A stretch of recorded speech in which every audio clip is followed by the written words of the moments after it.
and welcome to my channel. This video is kind of piggybacking on my last video, which was the coloring book scavenger hunt. The tag was started by Dani Buttons, and there is a list of 11 items to find in your coloring books. I chose to find those items in pages that I haven't colored and challenging myself to color those pages this month. Today I'll be coloring items number 2, which is fruit, and number 3, a bee. Most of this video will be speed coloring, but I'll explain and describe as I go along. My fruit I found in Escape to Wonderland, a coloring book adventure illustrated by Good Wives and Warriors. I love the focal point of the pineapple in the midst of all the explosion out of the bottle. So I'm going to use a watercolor technique, which I experimented on this page. I used some Neocolor 2s for the rays. Alright, and then I used some Parku water brush markers for the rest of it. I was pretty happy with the results, and I was surprised that the water didn't bleed through too bad on the page behind. So these are the colors that I'll be using. And instead of a water brush, I'm actually just going to be using a small paintbrush and a little thing of water. I feel like I can control the water flow better with this way than using a water brush. Okay, let me get situated and get the book and screen here. And I'll zoom in just a little bit so you can get a better view. Alright, let me get my supplies ready. So I have a paper towel, my water brush, and a little cup of water. And I'm also going to put behind this page just so it protects everything else. It's one of those cheap dollar store cutting boards that you can cut into any size. Alright, so the first thing I'm going to do is take a yellow, and I'm just going to color in the rope. And then I'm going to take another plastic sheet, and I'm going to kind of scribble a little bit of orange color. And then I'll take my brush, dip it in water, and then just dip it into that orange color, and just add a little light layer of this orange on top of that yellow. It creates a nice shading effect without being too vibrant. Alright, these markers are dual tip, so one has a brush tip and the other has a really fine tip. So I'm going to use that fine tip to color in the words "drink me."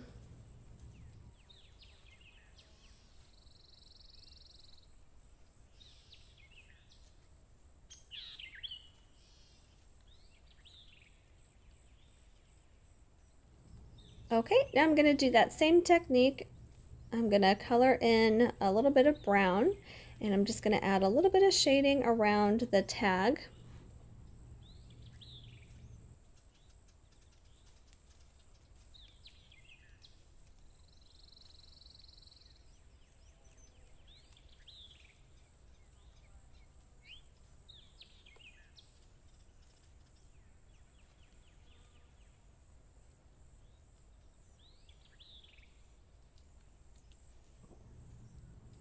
Okay, the next technique is going to take the marker brush, and I'm just directly coloring it onto the shapes.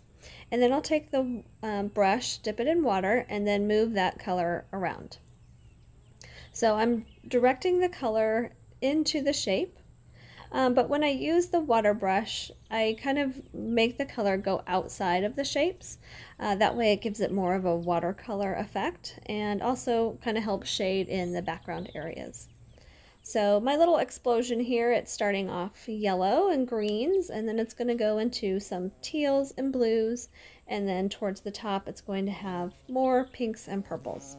But I really want my pineapple to stand out, so this is just kind of some bright yellow and oranges right in the middle of those blue shades. So again, I just directly color with the marker and then use the water to spread those colors around, not being careful about it being contained in those shapes. I just kind of want it to flow outside of those shapes. So I was looking through some of the Good Wives and Warriors illustrations and artwork that they have, and I found one that looked very similar to this. It was some of these like doodle shapes and things coming out of a bottle. And it was done, it looked like a watercolor effect, so very similar to this. So that is what influenced me to do it like this way.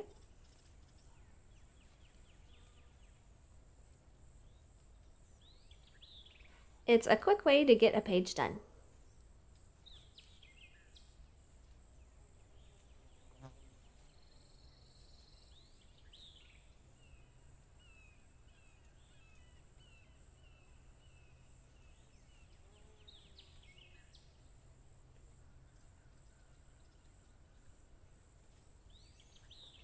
I decided I want my cherries to stand out a little bit more, so instead of painting them along with the colors that they were next to, I made them a little bit of a brighter, darker pink.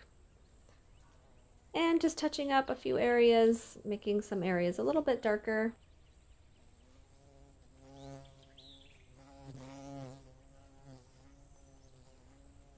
All right, there you have it. Here is my fruit page. I love the pineapple and the colors of this watercolor effect. So hope you can give it a try.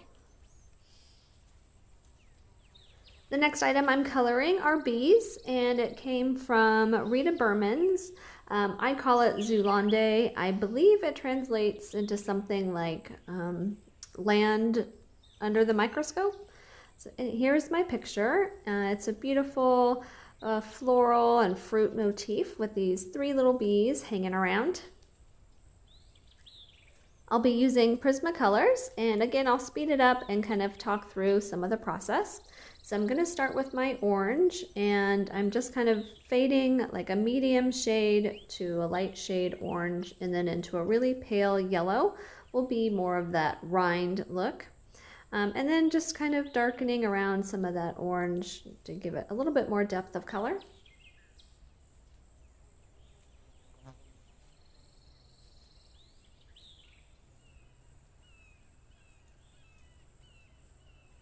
And for these segments of oranges, the ones that have the little veining in them, I'm just going to start with a really light yellow, and then just add multiple shades of orange in there. On these more solid shapes, I'm adding a few of these little grainy lines inside the segment. And then I go over with yellow, and then I just deepen up the color with a darker shade of orange, and then just smooth it all over with either the lightest orange or the yellow.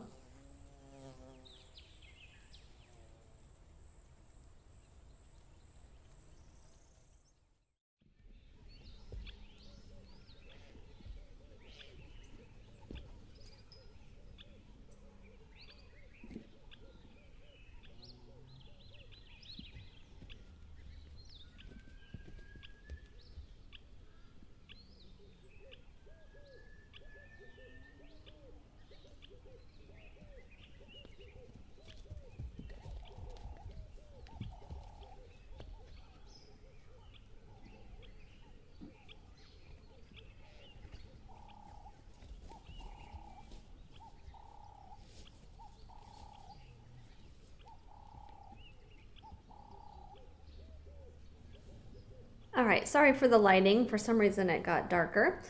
This is a kiwi, so I'm going to use really light yellow all the way up to a light green, and just shading in some of these darker segments, keeping that center part a really pale yellow, and then the outside is a brown. The pomegranate, I'm using a dark, almost raspberry or fuchsia color. And I'm going along the very edge of that shape, and then I take a pale yellow and I kind of blend or burnish those colors together so we get a little bit of a fade from that fuchsia color. And for the little seeds, I'm going to take that fuchsia color and color in most of that shape, adding the top little segments white, and then I add a little bit of that pale yellow, blending it together, and then a darker red for right on the underside of that, and then a really deep purple for all in between all of those little seeds. And for the little cherries and these little flower pods here, I'm using that fuchsia color with some yellow and deeper purples. I'm gonna have some blue flowers sprinkled around the page. So just starting with like a medium shade blue and then using that really light blue to blend, and then the dark blue on the very tips of the flower.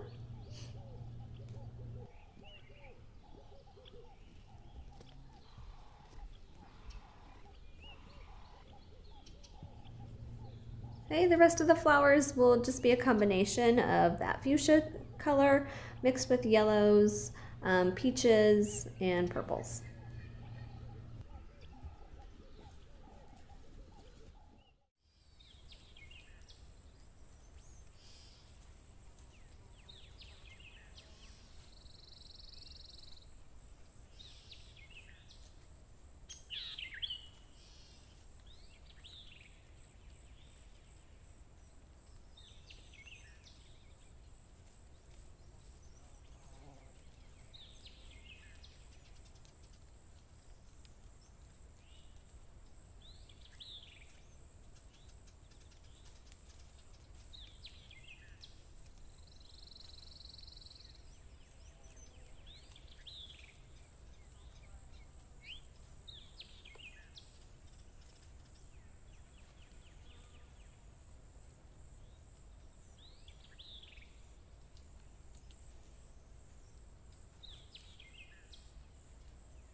Okay, and for the leaves, I'm going to be using a combination of some teals and dark blues, and this kind of minty green. And then the other leaves will have more of like the kiwi colors, so more of like that chartreuse green, a light green to a dark green.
All right, and this butterfly is going to be a variety of some purples and yellows.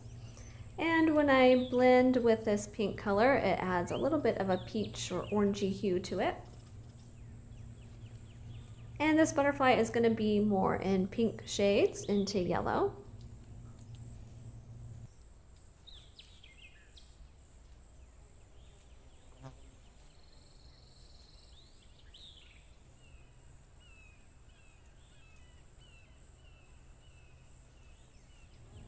All right, now I'm taking my very pale yellow and I'm gonna go in between all these little bubble designs here and also in some of the empty spaces around the flowers, keeping it inside the circular motif, but just trying to get around and add some color to in between these shapes. And then these little bubbles are gonna be combinations of some blues and teals and pinks, a little bit of yellow and maybe some of that light green.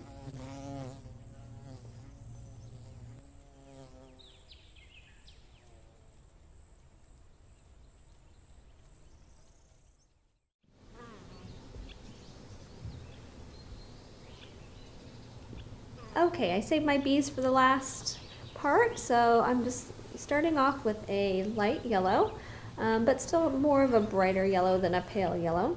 And I'm doing most of it, I'm leaving a little strip up at the top white for a highlight. And then I'll come in with a slightly darker, more golden yellow. I want them to be more yellow than orange. And then I'm gonna take kind of a darker, like orangey brown and just do the very side of like a shadow area there.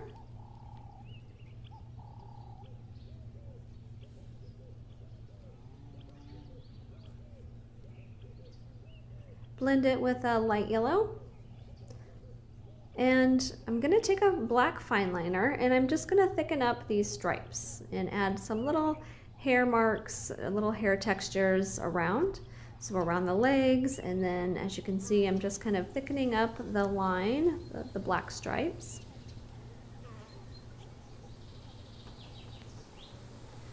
I think this helps it make it stand out just a little bit more.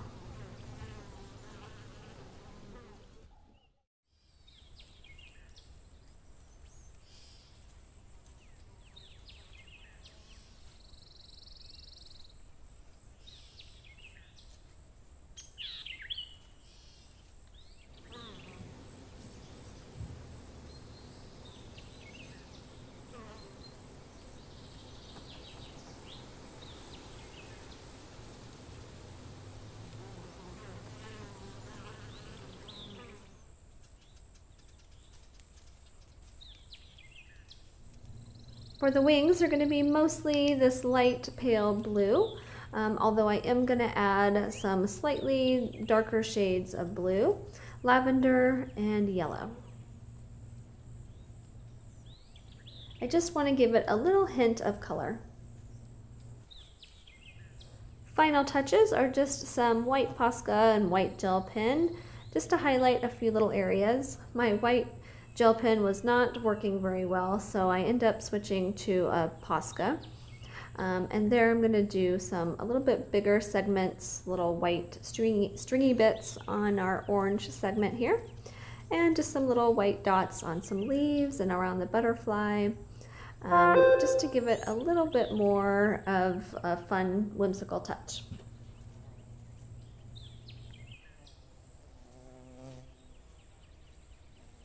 Alright everyone, thanks for watching and keep checking my channel as I speed color my way through the scavenger hunt.